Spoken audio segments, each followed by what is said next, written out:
Philippe Van Rose, bonjour. Vous êtes directeur du développement produits et services de Vermarine. Alors Vermarine, c'est une grande première sur ce salon.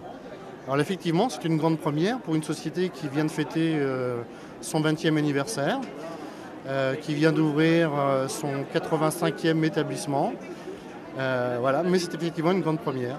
Même si de façon quotidienne, nous vendons déjà de la billetterie et d'autres prestations au comité d'entreprise sur chacun des établissements que nous gérons. Alors vous permettez en effet aux collectivités locales d'exploiter des centres sport, loisirs, voire même des musées, des sites événementiels. Et là, aujourd'hui, vous les proposez à toute la clientèle des comités d'entreprise qui viennent sur ce salon.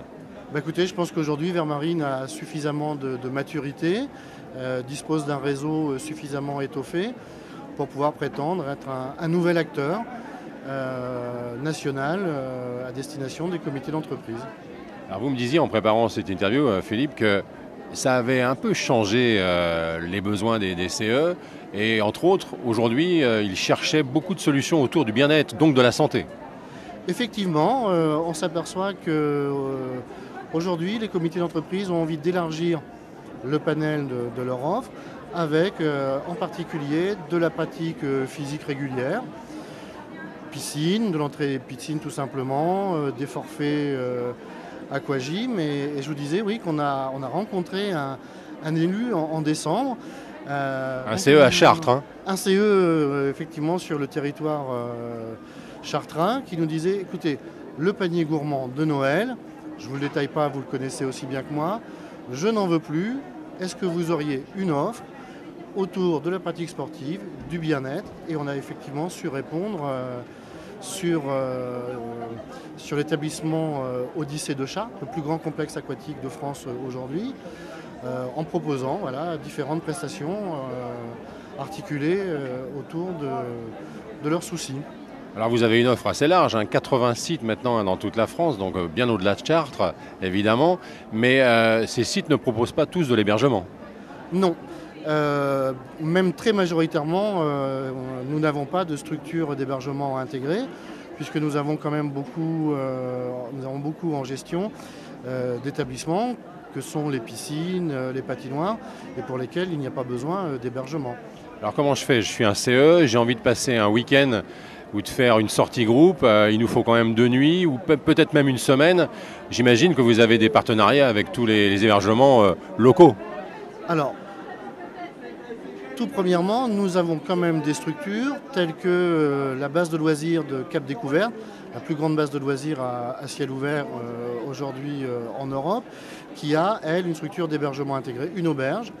Mais dès que, on va dire, la destination, on va l'appeler comme ça, a quand même un certain caractère touristique, bien sûr, nous montons des packages avec des partenaires hôteliers, restaurateurs. Voilà. Certains établissements ont une véritable vocation touristique. Sur la côte ouest, les Sables d'Olonne, un site magnifique, et nous travaillons dans cette direction. Voilà. Alors vous me parliez qu'il y a des golfs, des musées, des centres atypiques. Quels sont les plus originaux et quels sont aujourd'hui ceux qui sont les plus fréquentés? Alors, je dirais le plus fréquenté, le plus original, certainement la planète des crocodiles à Civaux, à 2 pas de Poitiers, si je puis dire. Plus de 200 crocodiles représentant 9 espèces, dont certaines très rares. Le petit crocodile chinois, aujourd'hui, nous sommes très fiers de l'avoir dans notre établissement. Je crois, allez, on va dire à 10 espèces près, aussi 10 espèces végétales très rares qui s'acclimatent uniquement en ambiance tropicale. Donc vous avez le tout sous une serre de 5000 m², une ambiance extraordinaire, quelque chose vraiment de remarquable, thématisé. Quand on y est, on se dit ça y est, je peux démarrer mon safari. Quels sont les projets de développement de Vermarine? Les projets de développement de Vermarine, difficile de répondre à cette question parce que cette société ne s'est fixé aucun objectif. Voilà. Aujourd'hui, toutes les offres sont étudiées et tout ce qui peut rentrer, on va dire, dans notre panier nous répondons aux appels d'offres des collectivités. Une dernière question, on parle beaucoup de culture en ce moment dans les comités d'entreprise, puisque ça fait partie évidemment des fondamentaux de la gestion d'un comité pour ses salariés. Il y a des sites intéressants à découvrir au niveau culturel?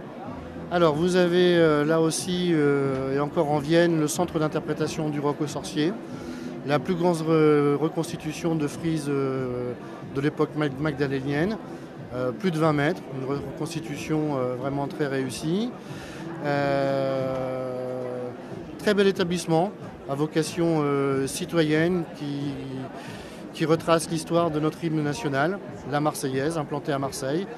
Le lieu de naissance, j'allais dire, de cet hymne national, quand les fédérés ont démarré de Marseille pour rejoindre la capitale et contribuer ainsi à la Révolution, à la prise de la Bastille. Un très très bel établissement.